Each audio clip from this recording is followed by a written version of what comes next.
So the people who run big journalism are always telling you we need to get a handle on fake news. Fake news. In the interest of the public, we need to get fake news off our screens.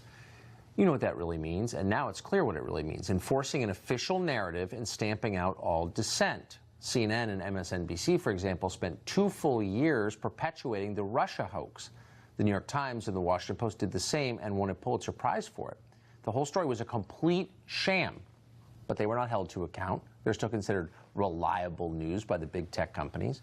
Meanwhile, The Federalist, which is a pretty small website, got the Russia story right from day one, and yet USA Today recently blacklisted The Federalist as an unreliable source because they don't like The Federalist's politics, their views on abortion, for example.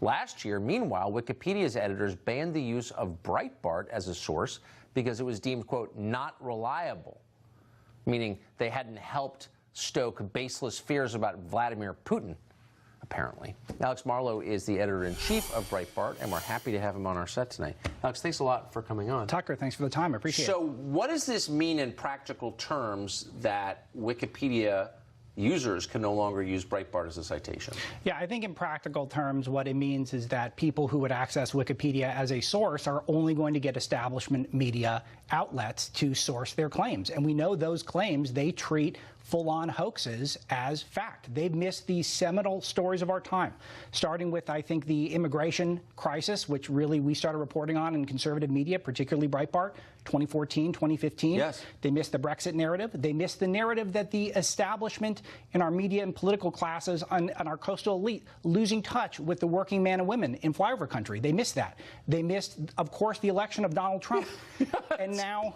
Not a big thing. Yeah. That's a minor thing that they totally airballed. And now we're a year and a half, maybe 2.5 years, arguably, into the Russia hoax. This is their Jonestown, the media. This is their mass suicide effort. But will it be treated like that? No, because they're a bubbled elite, and they treat themselves as if they'll always be correct. What's so interesting is not simply that they're evading all responsibility. Yes. For what they did, for the lies they told and the distortions that really kind of wrecked our foreign policy, among other things. Sure. But that they're trying to suppress other news outlets which told the truth. How Orwellian is that? You nailed it here. They're not suppressing us, and they're targeting you. They target us, and they'll target just about all of us, right of center, and who service a right of center audience, not because we're getting things wrong. They're targeting us because we're getting things right, that we got these key stories right, and we'll probably get the next key stories right. And they're doing it in a methodical way that started with Google, kind of toying with the searches, which you've been very good at reporting on with Dr. Robert Epstein. Twitter with the shadow banning, which we broke at Breitbart. It was called a hoax at the time. It turned out it wasn't. Facebook had to change their algorithm because places like Breitbart were dominating. And it goes on. Wikipedia kicking us out. Our Wikipedia, it shows up every time you use Google and Facebook. They rely on Wikipedia.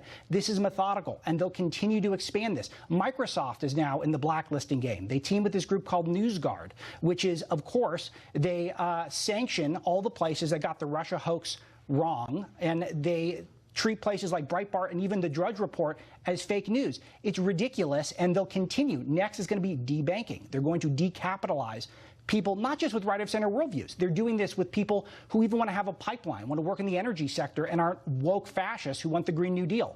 It's insane.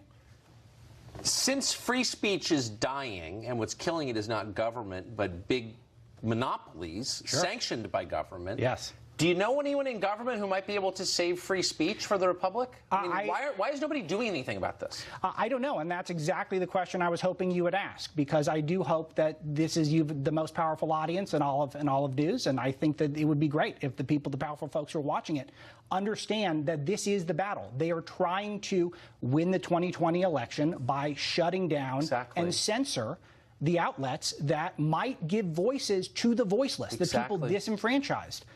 You really think you're going to get reelected president if nobody can hear your message? Absolutely. They see this crystal clear, and that's why they're trying to shut down you and me. Alex Marlow, come back anytime. Great to see you. Thank you, Tucker. Thank you very much.